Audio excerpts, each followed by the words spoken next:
ಮಹಾತ್ಮ ಜ್ಯೋತಿಬಾ ಫುಲೆ ಅವರ ಪತ್ನಿ ಸಾವಿತ್ರಿಬಾಯಿ ಅವರಿಗೆ ಶಿಕ್ಷಣದ ಧಾರೆ ಎರೆದು ಶೈಕ್ಷಣಿಕ ಹಾಗೂ ಸಾಮಾಜಿಕ ಕ್ರಾಂತಿಗೆ ಮುನ್ನುಡಿ ಬರೆದರು ಎಂದು ಶಿಕ್ಷಕ ಹಾಗೂ ಸಾಹಿತಿ ಶಿವಗೌಡ ಚೌಗಲ ಹೇಳಿದ್ದಾರೆ.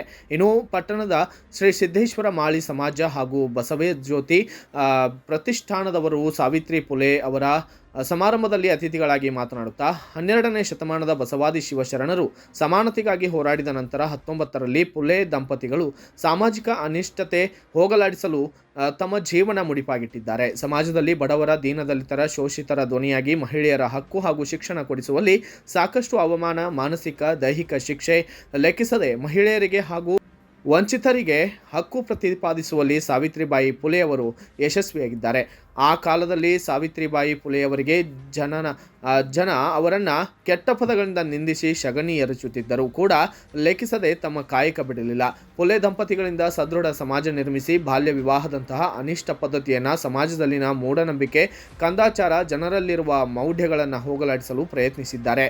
ಇನ್ನೋರ್ವ ಅತಿಥಿ ಉತ್ತಮ ವಾಗ್ಮಿ ಶಿಕ್ಷಕ ಕುಮಾರ್ ಗಾಣಿಗೇರ್ ಮಾತನಾಡುತ್ತಾ, ಈ ದೇಶದಲ್ಲಿ ಸರಸ್ವತಿ ದೇವಿ ಫೋಟೋ ಇಡುವ ಜಾಗದಲ್ಲಿ ಅಕ್ಷರದ ಮಾತೆ ಸಾವಿತ್ರಿಬಾಯಿ ಫುಲೆಯವರ ಫೋಟೋ ಪೂಜಿಸಬೇಕೆಂದು ಇಂದು ಮಹಿಳೆಯರು ಶಿಕ್ಷಣ ಪಡೆದು ಉನ್ನತ ಸ್ಥಾನಕ್ಕೆ ಏರಬೇಕಾದರೆ ಅವರೇ ಕಾರಣ. ಅಂದಿನ ದಿನಮಾನದಲ್ಲಿ ಸತಿ ಸಹಗಮನ ಪದ್ಧತಿಯಂತಹ ಸಾಮಾಜಿಕ ಪಿಡುಗನ್ನು ಮಟ್ಟ ಹಾಕಿದರು.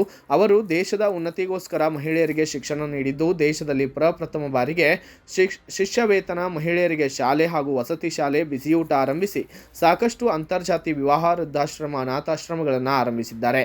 ಇಂದು ದೇಶ ಬೆಳಗುವ ಹೆಣ್ಣು ಮಕ್ಕಳ ಭ್ರೂಣ ಹತ್ಯೆಯಾಗುತ್ತಿದೆ ಎಂದು ಕಳವಳವನ್ನು ವ್ಯಕ್ತಪಡಿಸುತ್ತಾ, ಇಂದು ಸಾವಿತ್ರಿಬಾಯಿ ಫುಲೆ ಇರುತ್ತಿದ್ದರೆ ಹೀಗಾಗುತ್ತಿರಲಿಲ್ಲ ಎಂದ ಅವರು, ಹೆಣ್ಣೆ ಇರಲಿ ಗಂಡೇ ಇರಲಿ ಭ್ರೂಣ ಹತ್ಯೆ ಮಾಡಬಾರದು ಎನ್ನುತ್ತಾ, ಇಂದು ರಾಷ್ಟ್ರದ ಮಹಾನ್ ಪುರುಷರಾದ ಫುಲೆ ದಂಪತಿ ಸಂಗೊಳ್ಳಿ ರಾಯಣ್ಣ, ಅಂಬೇಡ್ಕರ್ನಂತಹ ಅನೇಕ ನಾಯಕರನ್ನು ಜಾತಿಗೆ ಸೀಮಿತಗೊಳಿಸದೆ ಅವರ ಆದರ್ಶಗಳನ್ನು ಜೀವನದಲ್ಲಿ ಅಳವಡಿಸಿಕೊಳ್ಳಬೇಕೆಂದು ಹೇಳಿದ್ದಾರೆ.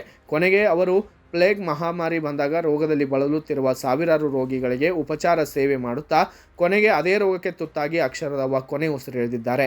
ಮಾಳಿ ಸಮಾಜದ ಅಧ್ಯಕ್ಷ ಸುರೇಶ್ ಕಾಗಲಿ ಅಧ್ಯಕ್ಷತೆ ವಹಿಸಿದ್ದು, ವೇದಿಕೆ ಮೇಲೆ ರಾಮು ಕಾಗಲಿ, ಕೇದಾರಿ ನಾಂದನೀಕರ್ ಸೇರಿದಂತೆ ಅನೇಕರು ಭಾಗಿಯಾಗಿದ್ದು, ಸಮಾಜದಲ್ಲಿ ಹೆಚ್ಚು ಅಂಕ ಗಳಿಸಿದ ವಿದ್ಯಾರ್ಥಿಗಳಿಗೆ ಪ್ರತಿಭಾ ಪುರಸ್ಕಾರವನ್ನು ನೀಡಿ ಗೌರವಿಸಲಾಗಿದೆ. ಇದೇ ಸಂದರ್ಭದಲ್ಲಿ ಸಮಾಜದ ಪುರುಷ, ಮಹಿಳೆಯರು ಹೆಚ್ಚಿನ ಸಂಖ್ಯೆಯಲ್ಲಿ ಭಾಗಿಯಾಗಿದ್ದು ವಿಶೇಷವಾಗಿದ್ದು, ಗಣ್ಯಾತಿಗಣ್ಯರಿಂದ ಫುಲೆಯವರ ಭಾವಚಿತ್ರಕ್ಕೆ ಪೂಜೆ ಸಲ್ಲಿಸಿ ನೀರೆರೆಯುವುದರ ಮೂಲಕ ಕಾರ್ಯಕ್ರಮದ ಉದ್ಘಾಟನೆಯನ್ನು ಮಾಡಲಾಗಿದ್ದು, ಚಿಕ್ಕ ಮಕ್ಕಳಿಂದ ಸಾಂಸ್ಕೃತಿಕ ಕಾರ್ಯಕ್ರಮಗಳನ್ನು ಜರುಗಿಸಲಾಗಿದೆ.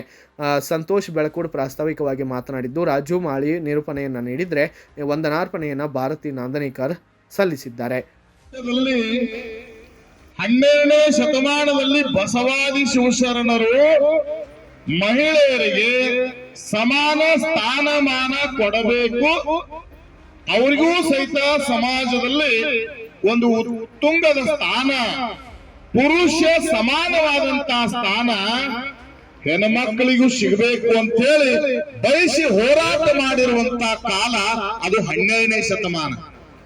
ಅಪ್ಪ ಬಸವಾದಿ ಶಿವಶರಣರು ಮಾಡಿರುವಂತ ಹೋರಾಟ ಹೆಣ್ಮಕ್ಕಳಿಗೂ ಸಿಗಬೇಕು, ಅವರಿಗೂ ಸ್ಥಾನಮಾನ ಸಿಗಬೇಕು, ಸಮಾಜ ನಿರ್ಮಾಣ ಆಗಬೇಕು, ಸಮಾನತೆಯ ಸಮಾಜ ನಿರ್ಮಾಣ ಆಗಬೇಕು, ಎಲ್ಲರಿಗೂ ಸಹಿತ ಒಂದು ಸ್ವಾಭಿಮಾನದ ಬದುಕಾಗಬೇಕು ಅಂತೇಳಿ ಕಲ್ಪನೆ ಕಟ್ಟಿಕೊಂಡಿರ್ತಕ್ಕಂಥವ್ರು ಯಾರು ಅಂದ್ರೆ ಅಪ್ಪ ಬಸವಾದಿ ಶಿವಶರಣರು.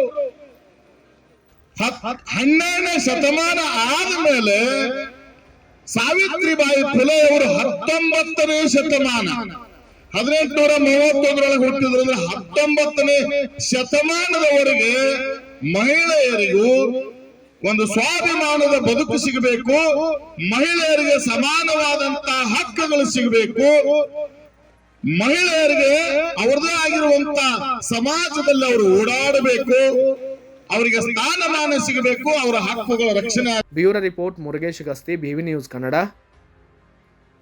Ainapur. Thanks for watching. Read, discuss and debate with editor Dr. Yan Prashant Rao. Wanted reporters in print, digital and visual media for Bharat Vaibhav Daily Newspaper, BV News Channel and BV Fast Web News from all the talukas of Karnataka. If interested, send your resume to 9482633333.